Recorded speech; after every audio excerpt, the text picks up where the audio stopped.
we move on to Om Manchanda. He's the CEO of Dr. Lal Path Labs. He's a busy man recently, and we are really happy you took time to be with us this morning, given your schedules. I have asked Om to speak on the topic generally, but also a little bit specifically on what is a new normal for CEOs in terms of health and managing health and safety of the workers and employees. Over to you, Om, for your 5 minutes. Yeah, thank you, Ninad. And thanks, Deepak, for organizing this webinar and having me over here. So I'll try and summarize in 2 or 3 points. Number one is our current situation as an organization is quite different from all of you or many other organizations. We are actually in the eye of the storm. While many of us at the headquarters are locked down, but most part of my organization, which is frontline, is really operating. So we have to manage the entire frontline staff and their anxiety. They are meeting the patients, unsure whether they are COVID positive or not positive. They have to perform their duties. So it's somewhat like army headquarters, where the headquarters is locked down and soldiers are fighting the war. So that's a kind of situation. I guess that experience we can talk about someday later. But I just thought I'll put this points in 2 parts. One is, what is the role of a leader in situations like this, and a little bit of my experience that I've seen over the last 1 month. If you just map out current situation, so we were in a pre-COVID situation before January of 2020. And sometime, I think middle of Jan or end of Jan, this world started recognizing, especially outside China, there is something serious happening. And for almost 2 to 3 months, till about early March or mid-March, we were always in the situation like, okay, SARS happened many years back. It only happened in few countries. It never spread. So we were a bit alerted, but not that kind of thing that is going to come to us as well. I think the seriousness started hitting sometime mid-March onwards, and we went into a sudden lockdown situation in the last week of March. So I think most people whom I interact, I think everybody is thinking that 3rd May onwards, once the lockdown is lifted and life is going to come back to normal. So unfortunately, I think difficult moments for all of us in public life are going to start actually post the lockdown is lifted. I think that situation is even more, one needs to be more cautious about that situation, because right now, if I were to call COVID or coronavirus as enemy, it's actually in prison. So it's actually inside. Once it comes out, then you have a bigger challenge. Second thing is, I think the word which is used as the title of this webinar is post-COVID-19. I'm not sure there is something called post-COVID. I would rather use the word as post-lockdown lift. I'm not sure whether post-COVID is actually going to come very soon, because whatever interactions I'm having, it's actually a situation which is going to be like this, because coronavirus is here to stay. We have to deal with this till either a vaccine or some kind of treatment comes in. So we are actually going to be a post-lockdown era where one has to be very, very careful. So just let's look at 2 things this lockdown has done. One is, actually, it has hit us hard and made us realize that there is a problem we need to deal with. I think the pre-lockdown, we were still not taking it seriously. I think now the world has realized that it's a serious stuff. Second thing, it has also given a lot of time to authorities to prepare for, if God forbid, a difficult time were to come medically. So they have prepared. There's a lot of preparedness that has gone both in terms of hospitals and testing, because I'm part of that. So I know that is happening in the background. So that's also somewhat a good news, that it's given a lot of time to authorities to prepare ourselves. What I see the role of a leader in this situation, clearly, we've all heard this phrase, survival of the fittest. It's a survival of the fittest for our life and also for livelihood. So I think both at organization level as well as medically, it's survival of the fittest. So we have to take all the measures that we can take for ourselves, our own health, as well as for the organizations.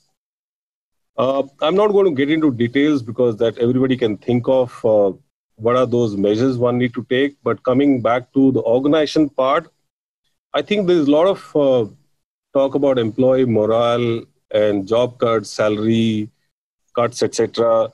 All that is actually fine. But to my mind, two things you need to focus. One, there is going to be a change in consumer behavior, the way they consume your products and services. Clearly, if I relate to my own business, people, actually I need to be aware as to people might just hesitate to come to an outlet to give blood samples because they don't know who they are coming in contact. So I need to address that concern of my consumer or patients. Similarly, my own employees, they are very anxious because they are meeting these patients. You don't know who is carrying the virus, who's not carrying the virus. 80% cases are asymptomatic. That is making life even more difficult. So you just need to look at the consumer behavior, the way they are going to consume your products and services, and accordingly design actions. And I'm sure each one of you can think through for your own business. The second important part is the financial health of the company. As a CEO, of course, some of these numbers may not be visible to the whole organization. Only few people would know. It's very, very important. You must know what is your real strength financially or weaknesses financially and what you guys are doing about it and how long you can carry on like that. I think it's important to make at least your immediate layer aware about it, and that might just help. On the personal piece, I would urge that make sure that your immune system stays strong, and that, of course, lack of sleep, any stress or some food habits, all that will add to the immune system. Make sure in this situation, because looks like this virus can only be right now dealt with your own body, which is your own immune system, and also social distancing norm, which everybody is talking about. The other experience that I've had is that, immediately after lockdown, there was a lot of burst of energy. Everybody wanted to take this whole thing head on, and we were working 24/7. So my sense is that a message to everybody, including my own team, I've been giving them, in crisis, everything gets delegated upward. And people think that the guy on the top has all the solutions and everything travels up to him. So at some level, just be cognizant of the fact that we have limited energy. Just don't try to be superhero in this whole thing. Just see that you are delegating and making use of everybody's time. Otherwise, everything will fall on your table and you are actually locked down in any case. So that's something which has helped. And I've also seen that new roles are emerging, new structures are emerging. Please be aware about that. Like in my case, we suddenly found that the COVID business and non-COVID business has to be handled completely differently. And so we immediately put together a COVID team, which was not interacting with non-COVID, because non-COVID business is most important. That's where our main bread and butter. So I would actually say that it's not only the responsibility of the CEO, but your immediate layer. I know everybody is talking about communicating down the line to whole organization, but make sure that your inner circle, which is around you, just check their emotional well-being, their physical well-being, because they are also stressed out. I think it's important that you take care of them and they'll in turn take care of their outer circle. Keep on communicating with your staff is very important. I think there are a lot of ways and means of people are communicating nowadays, which is very useful.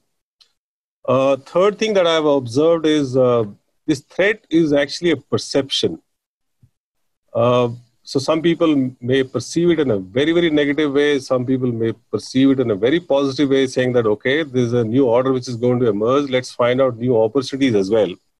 So I think you will have all sorts of people in your organization. Try and put them in groups. If people are perceiving threat as a big opportunity, so put them into a group which identifies new ideas for future. And people who are perceiving threat as in a very negative way, they want to go on the defensive. So deal with them separately. I do believe that while we communicate in difficult times, hope always helps in your tone, tonality, words that you use. Of course, you're cautioning them all the time, but hope sustains life. So make use of this world quite often, which helps. The last point that I want to make, which was given to me about employee safety and health in workplace. Post-lockdown, I believe they're going to be a very, very difficult time because there are a lot of asymptomatic carriers moving around in the system. And when offices open up, you will see people coming in and you won't know who is carrying this virus. So I think two things which are very important, that please look at layout of your office, because social distancing is very, very important in this. And the second thing is in terms of habits on hygiene, especially wearing face masks, is going to be another important area. Third is, I think employers will need to spend significant amount of time and effort in managing health of employees. So there are lots of organizations reaching out to me, manufacturing organizations or service organizations, where they are saying, how do we deal with employees who are going to come to office on, let's say, post 3rd of May? It's as per the current guidelines, you can't test everybody.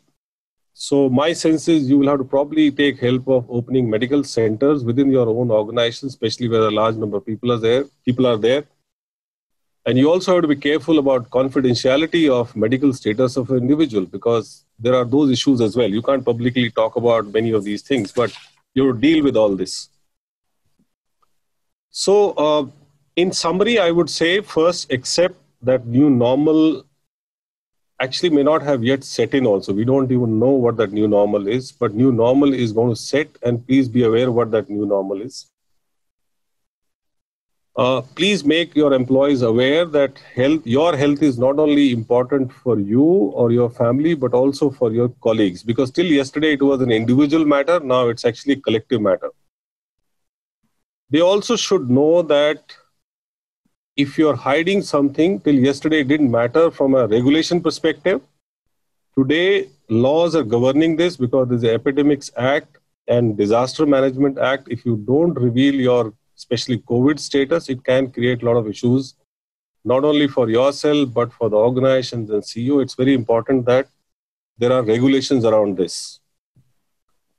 As a CEO, we'll all have a lot of responsibilities on ourselves to make sure that all guidelines, and every district, every state is issuing guidelines virtually on a daily basis they are adhered to. So I think there is an additional responsibility on head of the organization to make sure that everything is done properly. I would actually say that identify some roles which can be done off-site, some are on-site, so that will help in thinning the attendance. And also, if you can have attendance by rotation. I would also go to the extent of saying that if you can set up some fever clinics, especially in those places where a large number of employees are coming to one workplace. And there are a lot of these guidelines which are there. Please be aware about if there is a positive COVID case in the organization, what needs to happen. Because there are a lot of guidelines that are coming related to contact tracing and isolation, because that's where the key is to manage this post-lockdown or COVID scenario. And I think there is something on Arogya Setu, that app which is being promoted. It's important that people become member in that, because that will help us in contact tracing as well. So I don't know, I may have crossed my time a little bit, but I thought these are important points to put it across. So what do you, Rinath? Thank you, Om. Yes, you did cross the limit, but we wanted to hear what you're saying, particularly your last part, very critical, important for all of us. And it's good you mentioned all of it.